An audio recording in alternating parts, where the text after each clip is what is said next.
Hello everyone. හැමෝම ආදරෙන් පිළිගන්නවා මගේ channel එකට.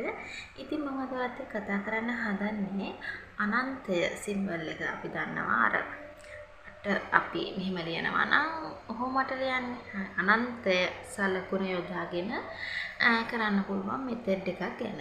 අනන්තය සලකුණ යොදාගෙන කරන්න පුළුවන් මෙතඩ් එකක් ගැන. අපි මේ අනන්ත සලකුණ යොදාගෙන මෙතඩ් එකක් කරනවා කියන්නේ අනන්තය කියන්නේ අපි දන්නවා සීමාවක් නැහැ. අනන්තයට කෙලවරක් නැහැ. අනන්තය දිගට යනවා කෙලවරක් නැහැ. අන්න ඒ නිසා තමයි අපි මේකට අනන්තය කියලා කියන්නේ. මේ සංකේතය යොදාගෙන අපි එක මෙතඩ්ස් කරද්දී සාමාන්‍යයෙන් අපි මේක විශේෂයෙන්ම යොදාගන්නේ කෙනෙක්ටව මතක් කරගන්න. අපි හිතමු ඔයාගේ බොයිෆ්‍රෙන්ඩ්ව මීට් වෙන්නේ නැහැ. අපිට ඕනේ එයත් එක්ක ටිකක් කතා කරන්න මීට් වෙන්න. ඒ වගේ දේවල්ට යොදා ගන්න පුළුවන්. එහෙම නැත්නම් අපි හිතමුකෝ ඔයාගේ හස්බන්ඩ්ව දාලා ගිහිල්ලා අපිට ආවව ගෙන්න ගන්න ඕනේ. ඒ වගේ දේවල් වලට ඒ වගේ සාමාන්‍යයෙන් පුද්ගලයන් සම්බන්ධයෙන් තමයි අපි මේ අනන්තය සිම්බල් එක යොදාගෙන මෙතඩ්ස් කරද්දී කරන්නේ. මේකෙන් ඇත්තටම රිසල්ට් තියෙනවා. කරලා බලන්න. අද ඔයාලත් එක්ක ෂෙයා කරගන්න මේ වීඩියෝ එකෙන් මම කියලා දෙන්නම් හරි විදිහට මේ මෙතඩ් එක ෆලෝ කරන්නේ කොහොමද? ඔයාලා කතා කරන්නේ නැති එයාගෙන් කෝල්ස් එකක් ඉන්න ගන්නේ කොහොමද? ඔයාව මතක් කරවන්නේ කොහොමද? ඔයාලා ඒ ගෙදරට ගෙන්න ගන්න ඕන කෙනෙක් නම් කොහොමද ඒක කරගන්නේ? අන්න ඒ වගේ මම අද ඔයාලට සරල විදිහට මේ වීඩියෝ එක කියලා දෙන්නම්.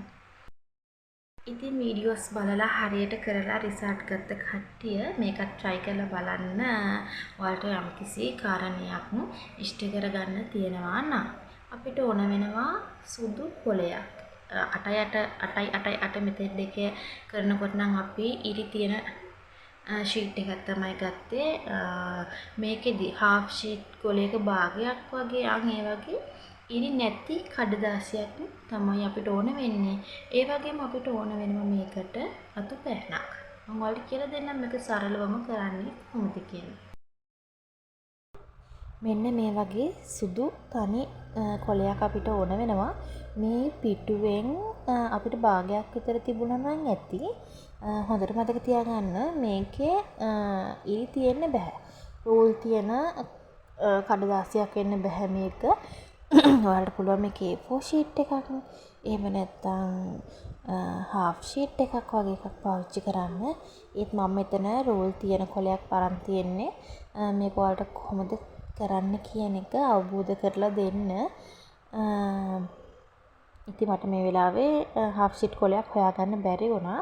හරි කමක් නැහැ. මම මේක ඔයාලට කොහොමද කරන්න කියලා දෙන්නම්. අපි අනන්තය සලකුණ ඒක මේ කොලේ ඇඳ ගන්න ඕනි. රතු පාටින් තමයි ඇඳ ගන්න ඕන. මම මෙතන මේ තද විදිහට ඇඳලා පෙන්නනවා. අර පෑන් පින් එක කරගන්න පුළුවන්. ඔයාලට පැහැදිලි වෙන්න තමයි මම මේ තද පෑන් එකෙන් වැටිගමකින් මේක ලියලා තියෙන්නේ. මෙන්න මේ විදිහට කියන රවුන්ඩ් අපි මේ 8 වගේ තියෙන මේකේ පළවෙනි රවුම ඇතුලේ ඒකේ ලියන්න ඕනි ඔයා බලාපොරොත්තු වෙන කෙනාගේ නම. ඔයා මේ දේ කරන්නේ මොකක් හරි දෙයක් බලාපොරොත්තු වෙන කාරණා ඔයා මතක් කරගන්නනේ. එතකොට එයාගේ නම. ඊට යටින් එකේ ලියන්න ඕනි ඔයාගේ නම. මම මෙතන නම් දෙකක් ලියලා තියෙනවා. මට හිතුණ නමක් මම ලිව්වේ. ඊට පස්සේ මේ මැද සලකුණ තියෙනවනේ මෙන්න මෙතන. ඒක කැපිලා යන විදිහට ඔයාගේ කාරණාව ඔයා ලියන්න ඕනේ. මට වෙන්න ඕනි මොකද්ද කියන එක ඔයා ලියන්න ඕනේ.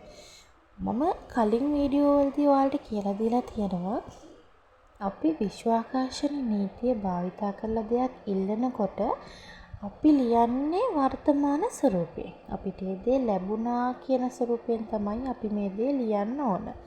අපි හිතමු ඔයාට කාගෙන් හරි කෝල් එකක් එන්න ඕනි නම්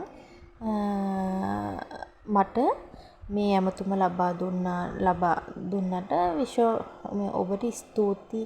එහෙම තමයි ඒක උනා කියලා තමයි ඒක ලියන්න ඕනි මෙන්න මේ වගේ. ඊට පස්සේ මේ සලකුණ වටේ අපි ඒ විදිහටම රවුන්ඩ් 3ක් ඇඳ ගන්නවා. ඊට පස්සේ මේක නමන්න ඕනි 3 වතාවක්. මේක 3 වතාවක් නමලා මේක නමන්නේ තමන්ගේ පැත්තට වෙන්න. මොකද මේකෙන් ආකර්ෂණය වෙන්න ඕනි. මේක ලියන කෙනාටනේ. අන්න ඒ නිසා හොඳට මතක තියාගන්න. මේක නමන්නේ තමන්ගේ පැත්තට වෙන්න. මම ඔයාලට දැන් මේක කරන්නේ කොහොමද කියන එක ගැන කියලා දුන්නා. ආපහු සරලවම කියනවා නම් අපි කිසිම ඉරක් නැති, ඉරි නැති කොලයක් ගන්න ඕනි. half sheet එකක්, A4 sheet එකක් වුණාට ප්‍රශ්නයක් නෑ. A4 sheet එකක් වෙනවා නම් ගොඩාක් හොඳයි. මට මේ වෙලාවේ half sheet කොලයක් හොයාගන්න බැරි වුණා. ඒ නිසා මම ඔයාලට මේක කරන විදිහ කියලා දෙන්න ඕන නිසා තමයි මේ වගේ කොලයක් ගත්තේ. ඉරි තියෙන කොලයක්. ඔයා ඉරි තියෙන කොලයක් ගන්න එපා. ඊට පස්සේ අපි මේකේ අනන්තය මාක් එක ලියා ගන්න ඕනේ 8 වගේ. ඒක අපි 8 ලියන්නේ මෙහෙමනේ. අපි ඒක ලියන්න ඕනේ තිරස් විදිහට. ඊට පස්සේ ඒ තියෙන රවුන්ඩ් දෙක මැද්දේ මං කිව්වා ඔයා බලාපොරොත්තු වෙන කෙනාගේ නම ලියන්න උටින් යටින් ලියන්න ඔයාගේ නම. ඊට පස්සේ මේ 8 හරි මැද. ඒ මාක් එක මැදින් සෙට් වෙන තැන ඔයාලට අවශ්‍ය කාරණාව ලියන්න ඕනේ කියලා. මම හැම වෙලාවෙම ඔයාලට කියනවා විශ්වාකර්ෂණ නීතියෙන් වැඩ ගන්නකොට විශ්වාකර්ෂණ නීතිය ෆලෝ කරනකොට අපි ලියන දේවල් අපි ලියන්නේ අපිට ලැබුණා කියලා හිතලා. මේ වර්තමාන කාලයෙන් තමයි අපි ලියන්නේ. අපිට ඒ දේ ලබා දුන්නා කියන එක තමයි අපි ලියන්නේ. අන්න ඒ විදිහට මම ඔයාලට වීඩියෝ එක ගැන තියෙන කොහොමද හරියටම ලියන්නේ කියලා මම ඔයාලට ඒකෙදී හරියට කියලා දෙනවා. විශ්වාසයෙන් ඔයාලා මාව විශ්වාස කරලා තමයි මේ දේ කරේ කියන එක මම හොඳටම දන්නවා. ඒ වගේම ඔයාලගේ විශ්වාසය ප්‍රබල වෙන තරමට ඔයාලට මේකට රිසල්ට් ලැබිලා තියෙනවා. මෙතෙඩ් එකත් ඔයාලට ෆලෝ කරන්න පුළුවන්. මේක විශ්වාසයෙන් කරන්න. මම නිතරම කියනවා විශ්වාසයෙන් තමයි මේ දේ කරන්න ඕන කියලා.